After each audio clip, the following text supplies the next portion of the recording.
Everyone, it's Melanie here with Vintage Hill Studio. I'm so glad you joined me today for a stenciled and stamped background that looks like this.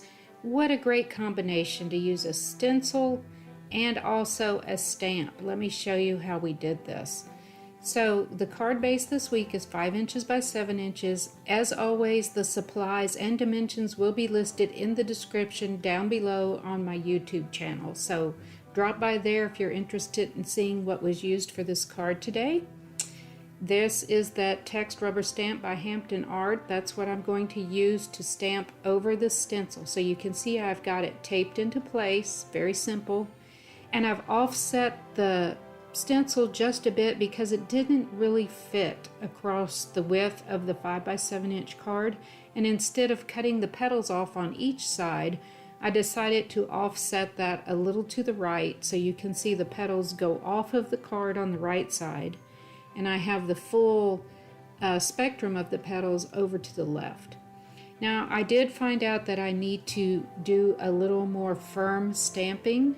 Even though this is a thin stencil, I'm applying pretty firm pressure here.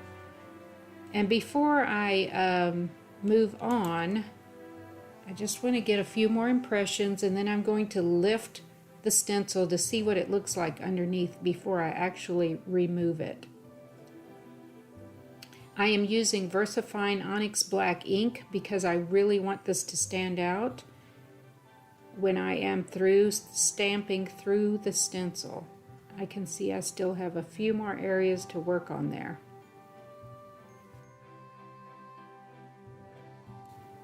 Okay, and then when I am satisfied with my stamping, I'll bring over a baby wipe and simply wipe this off. Now you can see I used my scrap piece of paper underneath the stencil for cleaning it here, and that is because some of that ink will transfer through when you're wiping the stencil, and you don't want that on your card front. So I just use a little scrap paper here, and that really does the job. Okay, next I'm going to place the stencil back over my stamped text, and I will start ink blending.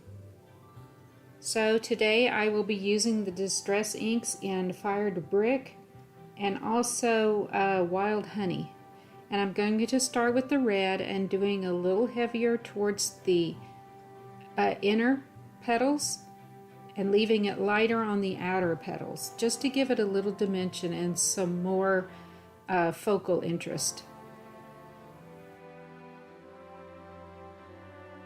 You can use as light or as heavy of a hand and whatever color combinations you like. I love these little blender brushes. They go over these stencils just perfectly, even in the little tiny areas. So again, going a little heavier in the center and then trying to stay along the inner folds of each one of those petals with the darker shades, because I plan on using that Wild Honey on the outer edges of my petals. Again, just so this flower doesn't look so flat on the card front. Okay, now I'll switch brushes here. I keep these brushes. I don't really clean them in between because I use this brush that I'm using right now for yellows or lighter shades, and then the red brush for reds and oranges. You can clean them off in between if you want, but just know that the ink is not always ever going to come completely out of your bristles. So just keep that in mind. I just love the shades of this red and the Wild Honey. I think they complement each other, and of course they blend beautifully on this.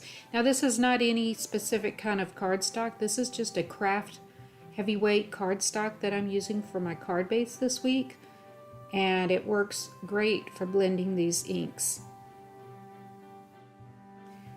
Okay, let's take a look and see how that looks. You can go back through here and add a little color here and there wherever you think is necessary. I'll peel that back and see what we've got going here. It's looking wonderful. I love it. I love how crisp that comes out from the stencil. Again, taking a baby wipe and that scrap piece of paper because the ink will transfer from the stencil onto the paper. There you go. All right, all cleaned up and ready to move on.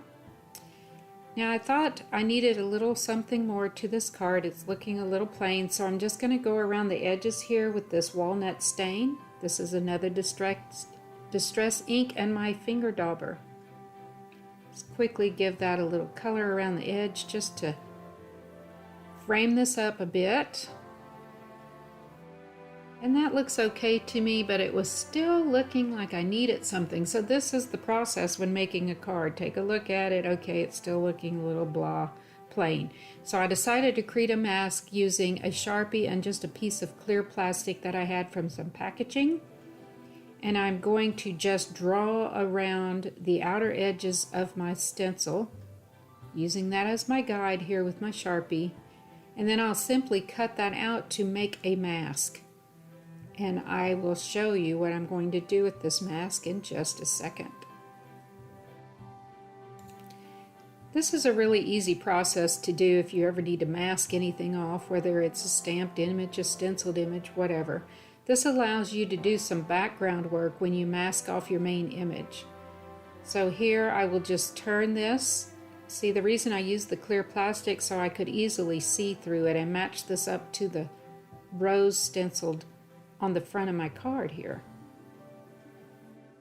I'll get that taped down and I'll show you what my plans are here for jazzing this background up just a bit. Hey, I'm so glad you popped by to join me. I post videos once a week, and I am so happy to have my returning subscribers come join me, see what's going on. I try to do something a little different each week. And if you're new to the channel, I would love to have you as a new subscriber.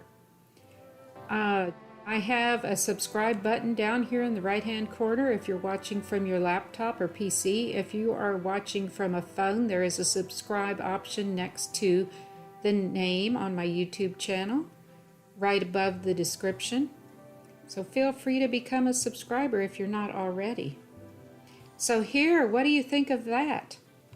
I like it so much better with the little polka dots, and that was so easy to do using my finger dauber and that same walnut stain. Now I'm just going to bring over a little jute and tie a simple little bow at the top. And our card is almost complete for this week. I just like adding the jute. I think it adds a little more dimension without adding any bulk. It just gives you a little more visual interest, and it was so easy to do. And then I brought over this die, this beautiful die. It was from Simon Says Stamps. Again, that will be listed in the description below. And I cut that out of a dark brown.